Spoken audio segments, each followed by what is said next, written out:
Sa Manito Albay, may mga alimango na makukulay. Fiddler crab ang tawag sa mga ito at ang kanilang misyon, gawing mas malusog ang mga bakawan. Pero ang alimangong hinuhuli nila rito para mapagkakitaan? Mga mud crab. Si Kuya Eddie, mahigit 2 dekada nang nanguhuli ng mud crab. Paano kayo nanguhuli ng alimangot sa... Ano ba tawag nyo dito?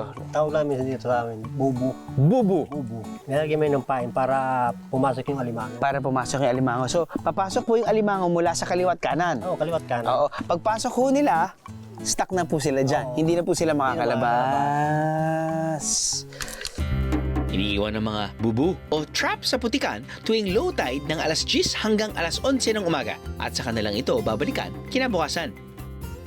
Meron po ba kayong mga maliliit na hindi na kinukuha tapos binabalik nyo na lang po para mas lumaki Yung pa? mga maliliit, nilagay namin sa fish pan. May fish pan kami. May fish pan kayo para lumaki pa? Para lumaki.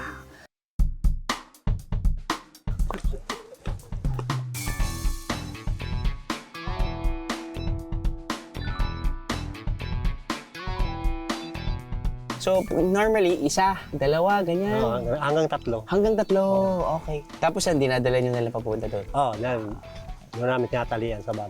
Meron po bang seasonal po ba yung mga huli? May buwan ba na mas marami?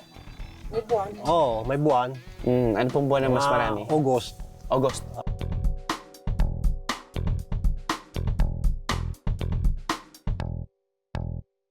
Kala mo naman ako talaga yung nakahuli. Talagang, sa totoo lang, nahuli na talaga to pero dumating lang yung biyahe ni Drew eh. Sa refrigerator na talaga to, biglang binuhay na lang ulit. Ay, iniwanan na ako ni Kuya. Hindi. Babalik siya.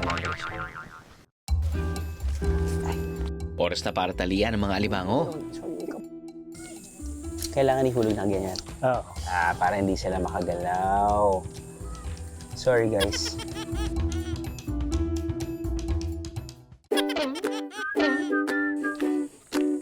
Ayaw na sir lumabas, no? Oo nga eh. Nahilo na nga siya eh. Hilumango. Okay. So, gagayanin, lalagay ko po yung paa dito. Yan pa. Tapos nun, ilalagay ko po dito. Pag ganyan. Oo, dyan sa baba. Sa baba. Tapos nun, tama po ba? Oo. Pero- Igpitan mo sir, igpitan mo yan. Tali mo, igpitan mo po pababa. Yan sir. Diyan. Dito po, pag ganyan. Yan, tama. Slowly but surely, doble ingat lang sa pagtatali. Baka gumanti ang mga alimango at tayo ay masipit. Hehe. Hindi ako pwede dito. Napakabagal ko. Sanayan na lang sir. Yan. Sabi niya, hindi to pro yung sa akin. Ang Manito Mangrove Eco Park, dati ng degraded forest reserve noong 1990s. Ibig sabihin, hindi na maganda ang lagay nito at halos wala na itong pakinabang sa mga hayop at tao na nakatira malapit dito. Pero sinikap itong ayusin, biyeros. Kaya ngayon, buhay na ang biodiversity dito. Naging sikat na rin ang puntahan ng mga biyero.